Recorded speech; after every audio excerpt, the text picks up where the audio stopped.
Kamusta mga kaibigan? Ako si Typhoon. Mga kaibigan, isang mahigpit na yakap mula sa panibagong araw para sa inyong lahat. Kamusta paggalang at pagmamahal? Nandito na naman ang mga astig kong kasama. Pagpalain ka, tatay. Anak ko, maligayang pagdating. Si Apollo ba yan? Palagi ko silang napagpapalit ni Kaplan, mga kaibigan. Magkamukha talaga silang dalawa. Dahil doon, medyo malamig din ang panahon ngayon. Salamat sa Diyos, maganda. Sana bigyan tayo ng dakilang Panginoon ng ulan para gumaan ang pakiramdam natin. May nagkomento. Sabi niya, kakaiba ang hardin, wala nang lunti ang dahon, lahat nanilaw na.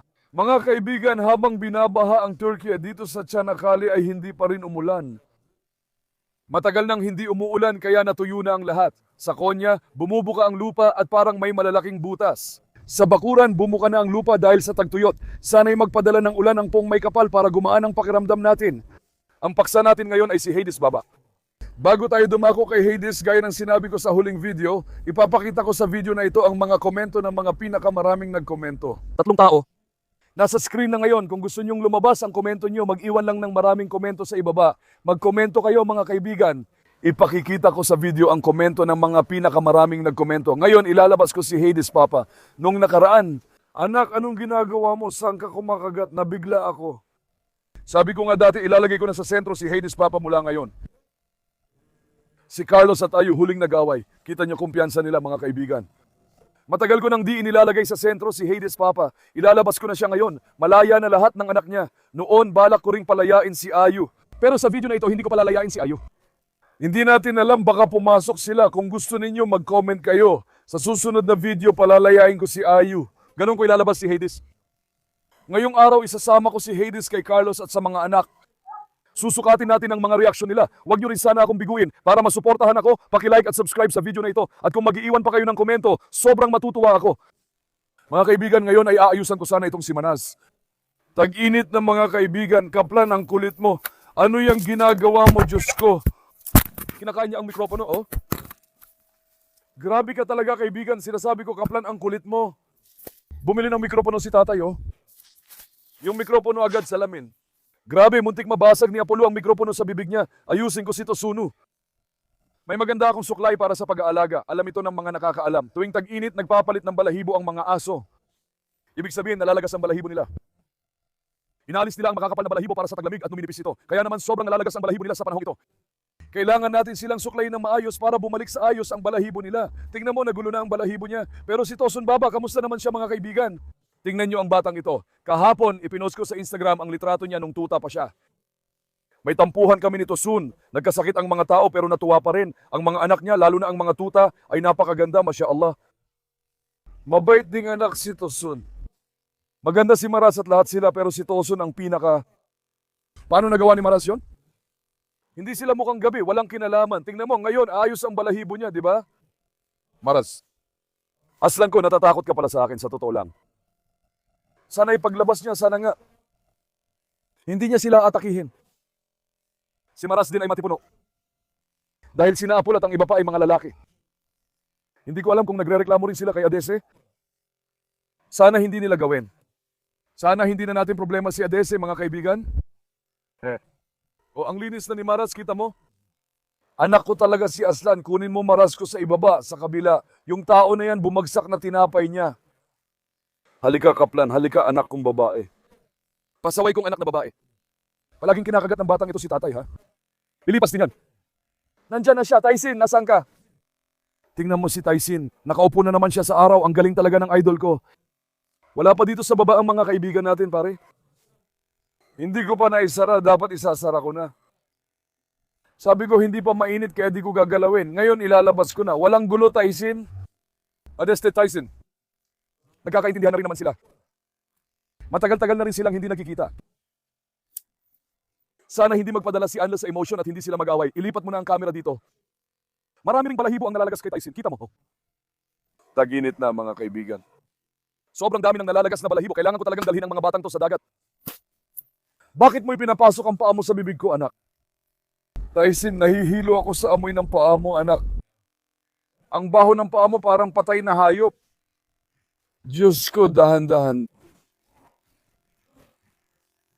Teka lang, mga bata. Wala ka dito, mga bata. Teka lang. Teka lang, Tyson. Teka lang.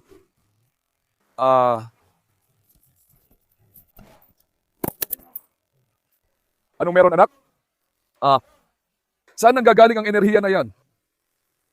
Ilalagay ko ang Tyson sa paa ko pero mag-iingat ako dahil nangangagat ito sa gabi.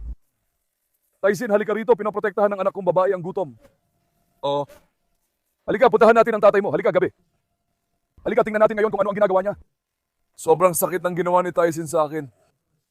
Mukhang hindi pa talaga siya nakabawi ng husto kahapon. Ngayon talagang malakas ang binigay niyang lakas. O, parating na ang pulong ng grupo. Hades, bumaba ka. Kumusta, anak? Ipakita mo ang karisma ng anak ko. Nagpakitang gilas na naman siya. Ang galing ng anak ko. Palalayain ko na anak ko para makita ng bayan ang totoong aso. Tama, Hades? Makikita ng bayan ang isang tunay na leon. Liyong anak ko, tunay na anak ng Anadolu. Tingnan mo naman ang karisma ng taong yan. Pinapaingay niya buong paligid. Grabe anak ko. Karam, anong ginagawa mo? Akala ko lalaki ka kaya kita kinulong dito. Ayaw mong may kapareha si Karam, di ba? Ayoko ng mga anak. Anak, narinig mo ba? Hades, sandali lang. Ilalakad ko lang mga anak tapos ikaw naman. Maghintay ka, anak. Tingnan mo ang alikabok ni Marasla.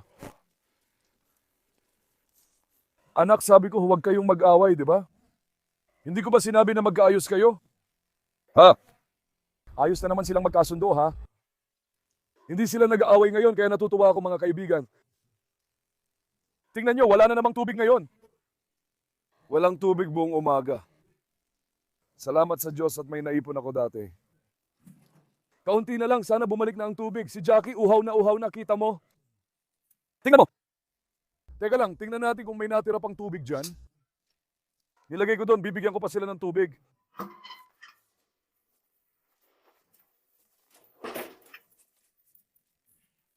Yari na ba mga baby ko? Sandali. Halika nga rito, halika. Naubos na ng tubig ito. Pinapahiya tayo nito mga kaibigan, hindi biro, lalo na ngayong tag-init. Oh, ngayong tag-init ba tayo? Sige, tingnan mo si Mehmet. Ayos, trabaho lang. Konti na lang tubig ko, sana dumating na. Hindi lang painumin ng tubig ang aso, nililinis din lagi ang kulungan nila. Tingnan mo, parang napapraning na silang lahat sa trabaho. Tingnan ko, mga baby ko, may tubig pa. Mga mahal kong anak talaga. Nasunog na talaga ang mga gamit nila. Halika na mga kaibigan. Reyna. Kung gusto nyo, ilalabas ko si Reyna sa susunod na video. Kayo ang magdesisyon sa komento. Matagal na rin siyang hindi napapakita. Isulat ninyo sa mga komento kung sino ang gusto ninyong ilabas sa susunod na video. Ilalabas ko yung mga batang hindi magkasundo o marunong makihalubilo at tutulungan ko silang makisama. Sino ang gusto nyong ilabas? Si Reyna. Si Chiter. Si Sofia. Si Sheila. Si Romeo. 5 ang pinakamahirap, pati si Isabel. 6 lang ito. Komento nyo kung may gusto kayong idagdag. Tingnan nyo yung hindi magkasundo. Si Mazlum, kadalasan naman ay nagkakasundo. Kung gusto nyo rin sila, isulat nyo sa mga komento. Maayos si Reyna, salamat sa Diyos. Tara, punta tayo doon mula sa manok.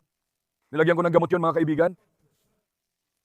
Nilagyan ko ulit ng gamot para hindi kapitan ng insekto ang hayop. Ayos ba? Nilagyan ko rin sila ng gamot. Nasaan sila? Tingnan mo, may ilan dito sa side na to. Kumusta na ang mga manok ko? Pinakain ko rin sila ng maayos. Nilagyan ko ng gamot lahat ng sulok ng kulungan ng manok. Ang mga kulungan ng manok. Pagkatapos noon, Biyernes. Pinulot ko ang mga itlog. Mamaya ipapakita ko ito sa inyo.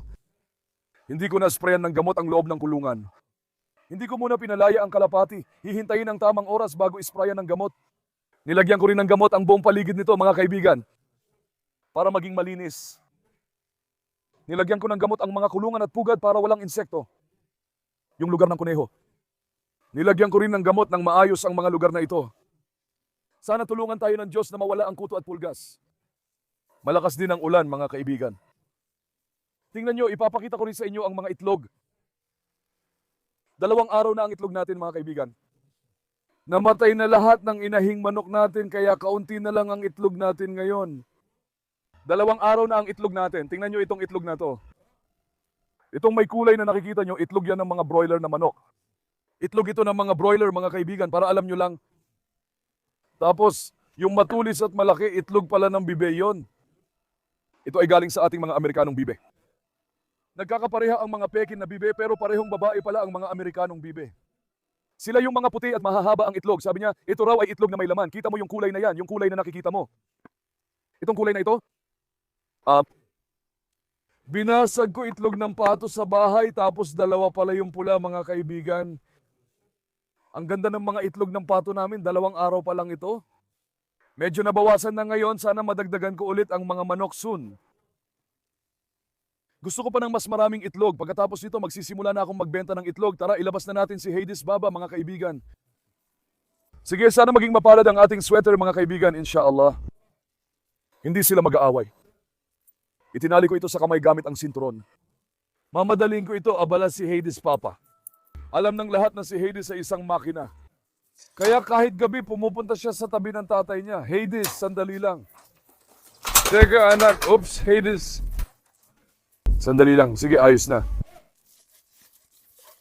Gagawin lang natin yung isang bagay.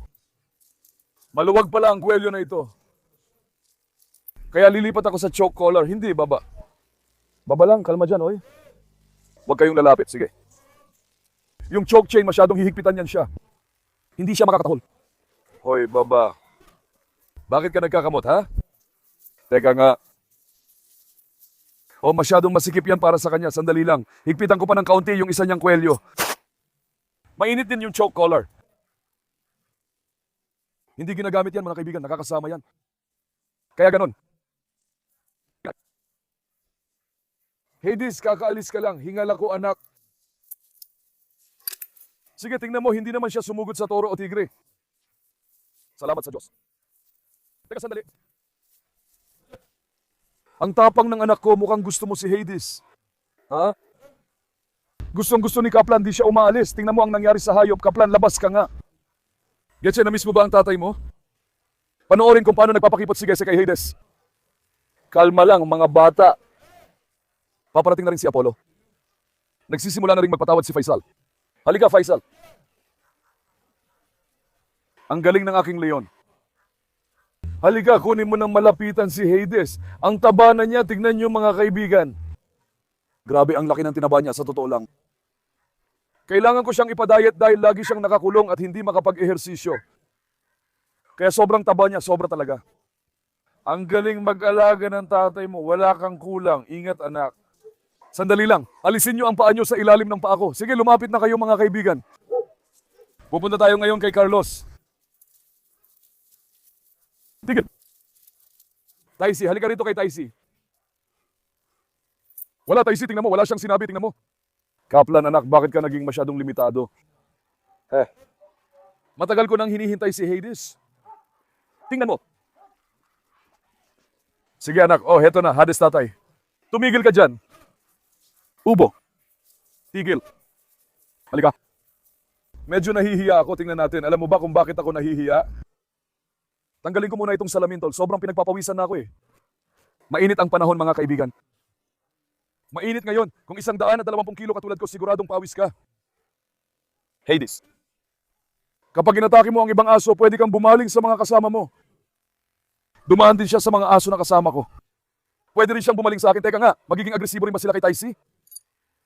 Wala, ayos lang, walang problema. Kaya kailangan kong maging sobrang maingat sa paglapit. Ngayon, isulat nyo sa mga komento. Sa palagay nyo ba natatakot si Hades kay Carlos? Para sa inyo, sino sa kanila ang mas dominante? Isulat nyo sa mga komento, mga kaibigan. Si Hades ba o si Carlos? Teka, tingnan ko muna. Tara, lapitan natin si Carlos.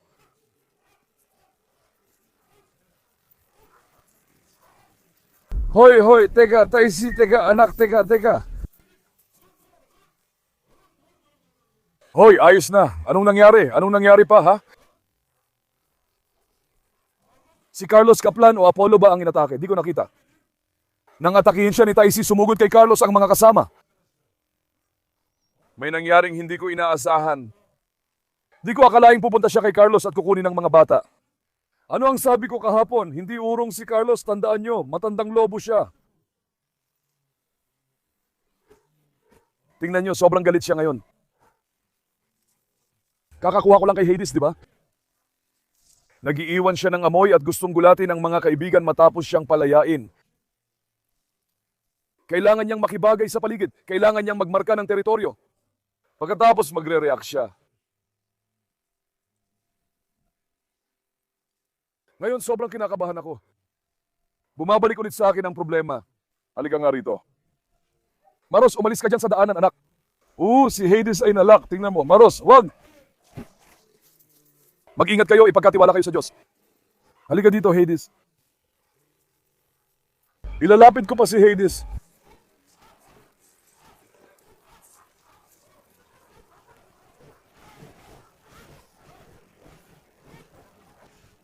Hindi.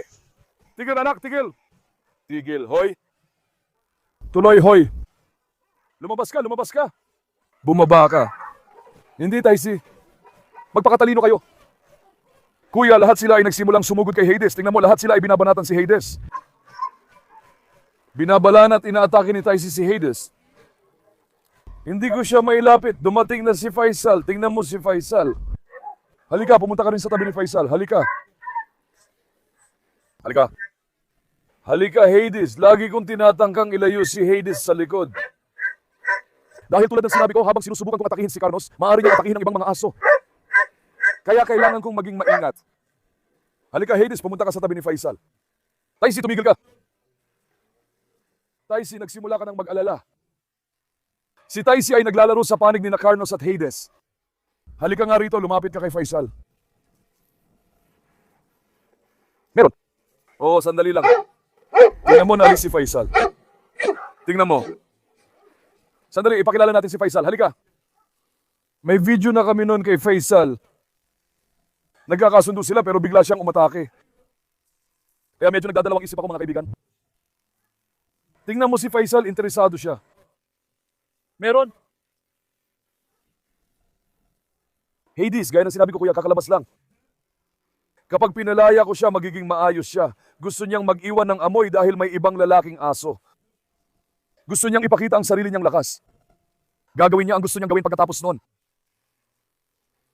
Ayos ka anak, pinahanga mo na naman ako, hindi ka bumalik ha?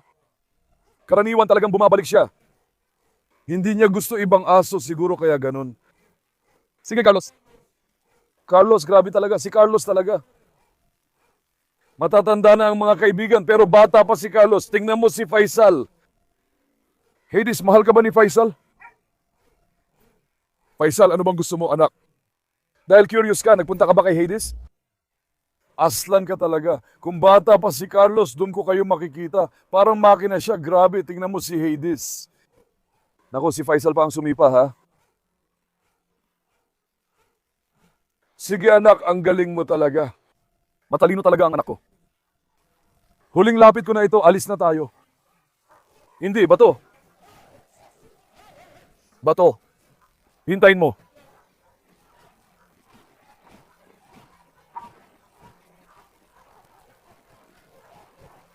Halika, sige, hey. Hey, bato. Oh, bato. Biglang sumuntok ang bato sa tiyan nyo. Sige, halika na, di ko na pahahabain. Para sigurado, halika na. Huwag na tayo masyado pumasok sa maraming trabaho. Halika na, dali. Pareho silang may magandang kumpiyansa sa sarili. Teka lang, Hades. Hades. Ay nako, ikaw talaga. Hades. Tama na anak. Sige, hindi na kita lulukohin. Hindi ito ko parang pangil. Si Hades ay may napakatinding tapang. Ganon din si Carlos. May lamang si Carlos. Makinig ka. Carlos. Nakakaangkop na siya sa lugar. Dahil palagi siyang nasa labas at gumagala, sinasabi niyang siya ang leader dito. Tratuhin mo si Hades na parang asong galing sa labas. Hades, halika. Tara, ihahatid kita sa nanay mo.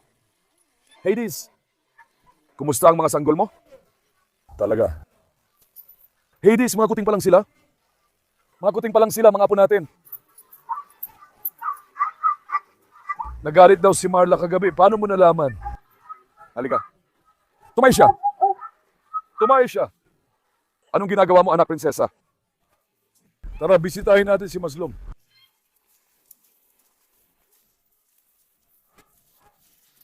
Meron ding isang kado.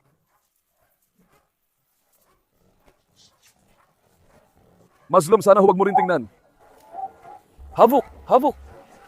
Havok, havok. Sige, halika buksan natin. Havok. Tigil, tigil. Tigil. Sige, ikaw na ang tito. Sige. Maslom, kuya na rin tawag namin sa'yo. Tingnan mo si Mazlum, oh. Di pinansin ni Hades pero tawang-tawa si Mazlum. Sige, halika. Halika. Halika, Hades. Heto. Noon, pinapalakad ko dito ang mga aso dahil wala pang manok. Mas maganda at maluwag dati. Tayo na, pamahalaan natin dito at puntahan sina Romeo at Aileen. Ito si Romeo, tingnan mo, tingnan mo.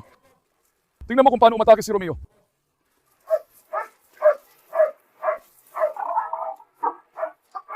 Kung gusto ni Hades mag-iwan ng amoy, hayaan mo siya.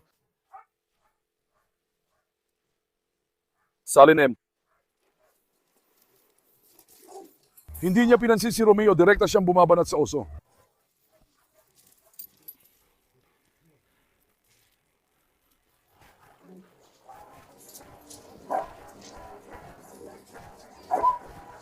Ibon.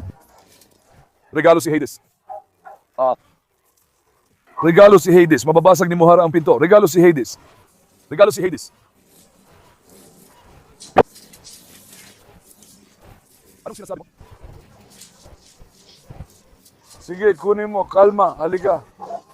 Halika, sige, halika. Halika, huwag na nating palakihin pa. Halika. Halika, huwag na silang mag-away-away. Reyna, nailabas mo na ba, babae? Reyna, naaalala mo ba na inatake mo si Hades? Itong si Reyna, minsan ginawa rin yun, mga kaibigan. Pumunta siya at inatake si Hades. Sa lahat ng katotohanan. Sa lahat ng katotohanan. Paglabas niya, aatake ulit siya. Alam niyo kung bakit? Akala ko dominante si Reyna pero bigla siyang tumalikod kay Hades. Ginagawa niya siya ng daan. Sobrang dominante na aso si Reyna. Kapag naglalaro sila, umaakyat siya sa ibabaw ng ibang aso at sinusubukang magpakita ng autoridad. Si Hades, hindi rin niya agad tinanggap yun, bigla silang nag-away. Nung panahon na yun, talagang naging masama ang sitwasyon. Halika, Hades. Reyna, seryoso, nagulat ako sa tingin mo.